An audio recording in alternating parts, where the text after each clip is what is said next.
You've seen them everywhere. We've all used them. But do you know much about them? The following is a history of the Clip Strip brand merchandising strip, the inventor and company behind the innovation.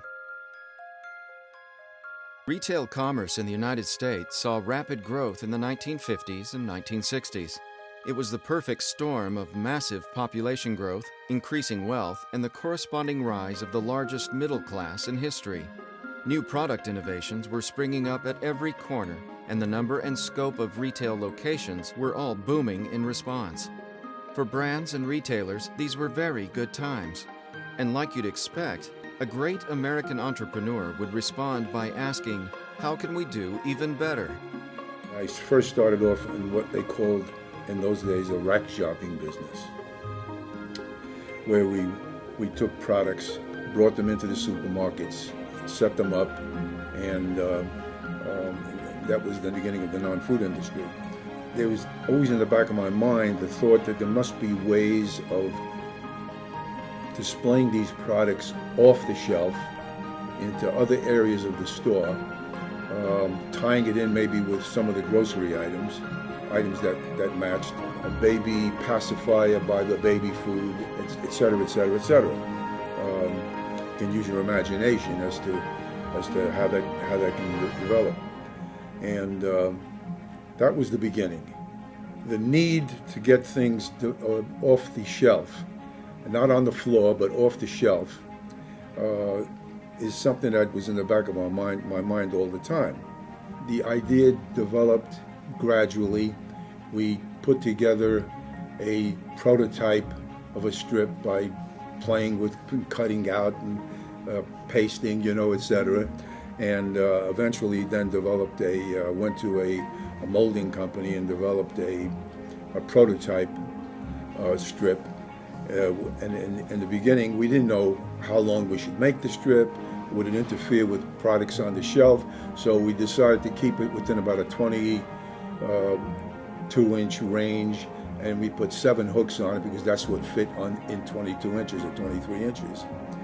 And we put tape on the back of it at the time to take advantage of all these spots in the store that were just dead space.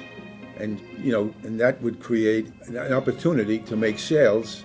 Now the job was to try to educate the retailers as to what this product is and what it would do in the store, et cetera, et cetera. So we developed a whole program of educational program, and little by little it caught on. And our very first customer was on the West Coast, and it was a large supermarket chain on the West Coast. And from there, we went on to the drug chains, other supermarket chains, etc. And as the concept caught on, the supermarket operators got pretty smart themselves and said, we're buying these strips, we're putting somebody's product on it that we buy also. Why not go to the manufacturer and say, hey, put your product on the strip and bring it into the stores, and we'll display them. So at that point then we started selling manufacturers because they were pushing our retailers to the manufacturer. We have a lot of manufacturers that actually come to us and say that they've been asked. They have a new product that they want to develop, and they say, well, look, if you put it on the strip, we'll test it in the stores and see how it goes. If it goes, then we'll expand it. So that happens quite frequently. It gives manufacturers that are developing new products an opportunity to go into a retailer and present the item as a strippable item, and this is how they get into the store originally. And if the item sells, then they expand on it.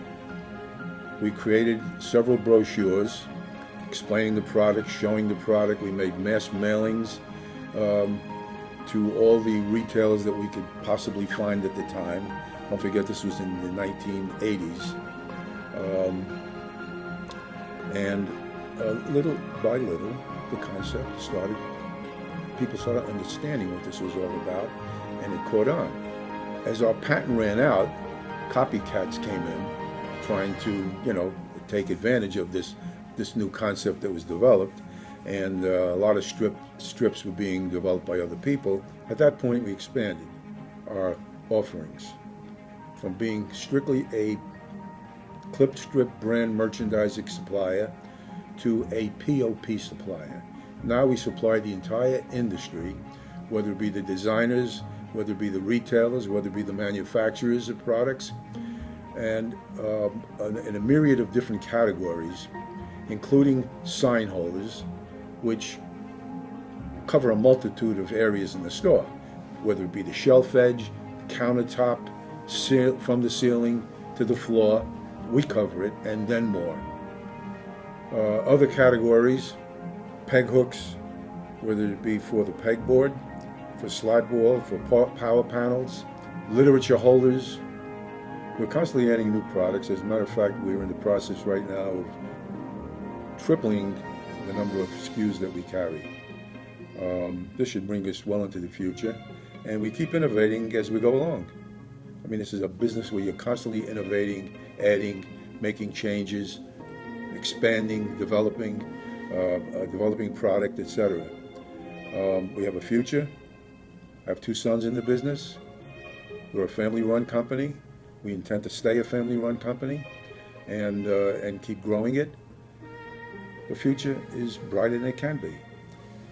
Hello, I'm Robert Spitoletta, and I'm in charge of the operations here at Clipstrip Corporation. Every process in our operation functions in high gear. This is critical in order to succeed in the marketplace.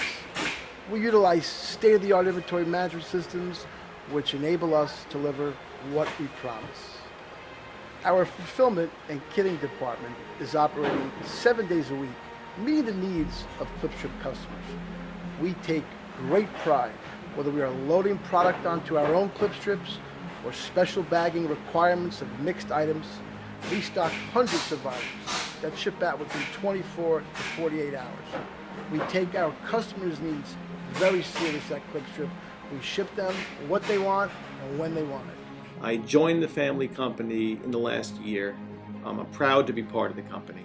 I've spent the last 25 years in the advertising and marketing business, and I've learned a lot about the digital marketing sphere, and I'm bringing a lot of that expertise to Clipstrip. Now, Clipstrip takes technology and takes marketing, e-com especially, very seriously. We were early adopters with the web and the internet, mid-90s. We had our first website up, and e-com didn't come too much after that. And I was part of helping make all that happen. And we take it very seriously in the respects that we want our site to have the best user experience possible. We want our customers to come to our site, find what they need very easily, be educated on what that product is so they can make informed decisions when they decide to do business with us. And in order to do that, you need to keep up with technologies. We were Clipstrip 1.0, then we were Clipstrip 2.0, now we're at Clipstrip 3.0, and we're shortly moving to Clipstrip 4.0. And it's exciting because I know that with each upgrade, our site only becomes better, easier to use. We're adding video to our website right now, videos of all of our products to make even an easier decision for a customer to notice that that is the right product for them.